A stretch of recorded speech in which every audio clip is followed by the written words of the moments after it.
تو یاد رکھیے کہ جن کے ماتھے پر چھائیاں آتی ہیں ان کو ان دونوں تکلیفوں کے ساتھ ساتھ ان کے جگر کے اندر بھی شدید ورم اور سوزش ہے، تو ایسی بچیوں کو جو ہے وہ اپنے جگر اور اپنے اس ورم کے سوزش کے لیے بھی اپنا علاج کروانا چاہیے۔ پھر اسی طرح ہونٹوں کی جو رنگت ہے اس کے اندر بھی مختلف صورتیں آتی ہیں۔ بعض لوگوں کے ہونٹوں میں زردی ہوتی ہے، ہونٹ پیلے پیلے ہوتے ہیں، یہ صفرا کی زیادتی ہے۔ بعض بچوں کے یا بڑوں کے ہونٹوں کے اوپر جو ہے وہ سوجن آ جاتی ہے، یہ جگر کی سوزش ہے۔ ہونٹ سوج جائیں تو سمجھ لیجئے جگر تکلیف میں ہے۔ اسی طرح بعض بچوں یا بڑے عورتوں یا مردوں کے ہونٹوں پر پاپڑی جمتی ہے، تہ دار پاپڑی جم جاتی ہے، یہ جوڑوں کی خرابی یا لمبے بخار دونوں کی علامات ہو سکتی ہے۔ اسی طرح بعض لوگوں کے ہونٹ لٹک جاتے ہیں، یہ لٹکے ہوئے ہونٹ جو ہے یہ تو فالج کی یا ضعف اعصاب کی یعنی نروس سسٹم کے اندر خرابی یا فالج کا اثر ہو سکتا ہے۔ اسی طرح بعض لوگوں کے ہونٹ بالکل سفیدی مائل ہو جاتے ہیں، ان کے ہونٹوں کے اندر جو ہے ہلکا سا نیلاہٹ اور سفیدی مائل ہوتے ہیں، یہ سمجھ لیجئے کہ ان کو یا تو شدید بخار کے سبب یا کسی اور سبب سے خون کی کمی کا شکار یہ ہو چکے ہیں۔ اگلی بات یہ ہے کہ منہ، بعض لوگوں کو آپ نے دیکھا ہوگا وہ اکثر ان کا منہ کھلا رہتا ہے،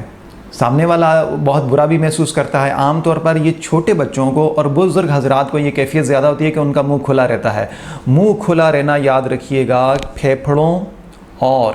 اختلاج قلب، یعنی ان کا دل کمزور ہو گیا ہے، ان کے دل میں اختلاج ہے یا پھر ان کے پھیپھڑے کمزور ہو گئے ہیں، اس کے سبب سے ان کو جو ہے وہ منہ کھلا رہتا ہے۔ اس کے جسٹ اپوزٹ لے لیجئے تشنج، یعنی منہ اکڑا رہنا، کہ منہ کھلنا نہ، کھولنے میں تکلیف ہونا، یا جبڑوں کا جو ہے وہ پراپر طور پر کام نہ کرنا یا ہر وقت سختی میں رہنا، یہ تشنج کہلاتا ہے۔ یہ دماغ کا ورم ہے یا غشی کی علامت ہے کہ جن کا مائنڈ ڈس آرڈر ہو جاتا ہے یا جس کو ہم دماغ کا کھو جانا کہتے ہیں، اور اس کے سبب سے ان کو تشنج ہو جاتا ہے یعنی منہ سخت ہو جاتا ہے، تو یہ سختی منہ کی اس سبب سے ہے۔ تیسری صورت منہ کی ہوتی ہے،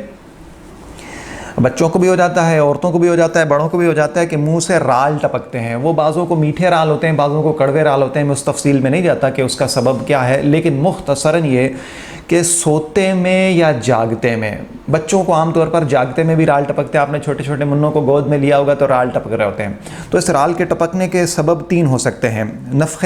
شکم یعنی کہ پیٹ کے اندر شدید گیس کا ہو جانا، یا پیٹ میں کیڑوں کا ہونا، یا دماغ کے اندر خرابی یا دماغ کے اندر بلغم کی شدت۔ پیٹ کے کیڑوں کے سبب سے سوتے میں عام طور پر رال زیادہ ٹپکتے ہیں، اور دماغ کے اندر بلغم کی شدت اور پیٹ کے اندر ریح کی زیادتی کے سبب سے چھوٹے بچوں کو عام طور پر رال ٹپکتے ہوئے نظر آتے ہیں۔ ایسے بچے جو ہے وہ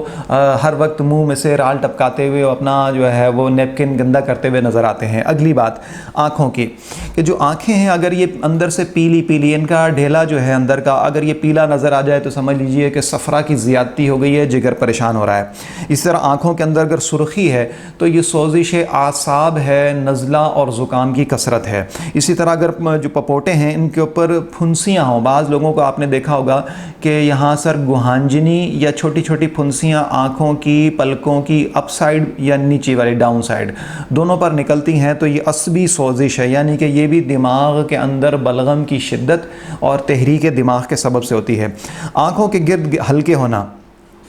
آنکھوں کے گرد جو ہلکے ہیں یہ سیاہی یعنی پورا ہلکا، بعض لوگوں کی پوری یہ ٹکلی سیاہ ہو جاتی ہے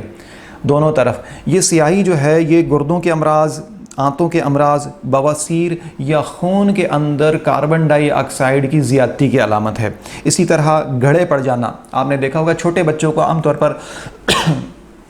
آنکھوں پر، چھوٹے بچوں کو عام طور پر آنکھوں کے گرد کھڈے پڑ جاتے ہیں، گڑھے پڑ جاتے ہیں، تو یہ گڑھے بڑے لوگوں کو بھی پڑتے ہیں، چھوٹے بچوں کو بھی ہوتے ہیں۔ اس کے اندر جو ہے وہ چھوٹے بچوں کو تو عام طور پر اسہال اور شدت پیاس، اکثر مائیں آ کر کہتی ہیں کہ اس کو فیڈ ہی پورا نہیں ہوتا، یہ بار بار فیڈ مانگتے ہیں، تو دراصل وہ فیڈ مانگنا اور ان کو ایسے بچوں کو موشن ہو جانا، یہ بھی جو ہے اس کی بھی خصوصی وجہ جو عام طور پر ہے وہ دو ہیں: سوزش آنت، چھوٹے بچوں کو چھوٹی آنت اور بڑی آنت کے اندر سوزش ہو جاتی ہے، ورم ہو جاتا ہے، جس کے سبب سے ان کو ہلکے بھی پڑتے ہیں، پیاس بھی زیادہ لگتی ہے، فیڈ بھی زیادہ لے رہے ہوتے ہیں۔ اور اسی طرح اس کے اندر دوسرا سبب وہی اعصاب کی کمزوری کہ جن کا نروس سسٹم پریشان کر رہا ہوتا ہے ان کو ہوتا ہے۔ آخری بات جو ہم چہرے سے پہچان کر اپنا اور اپنے قریبیوں کا علاج یا ان کو ایک اچھا مشورہ دے سکتے ہیں، وہ آخری بات کیا ہے؟ وہ ہے وقت موت،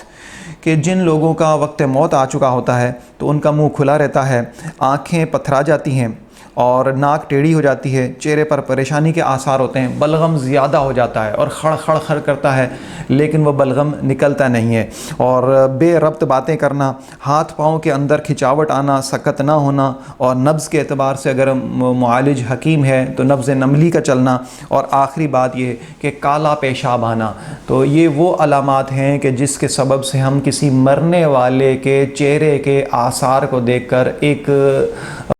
لگا سکتے ہیں کہ اس کا وقت آخر آ گیا ہے۔ اللہ تعالی ہمیں علم عطا فرمائے، سمجھنے کی توفیق عطا فرمائے۔ جزاک اللہ خیرہ۔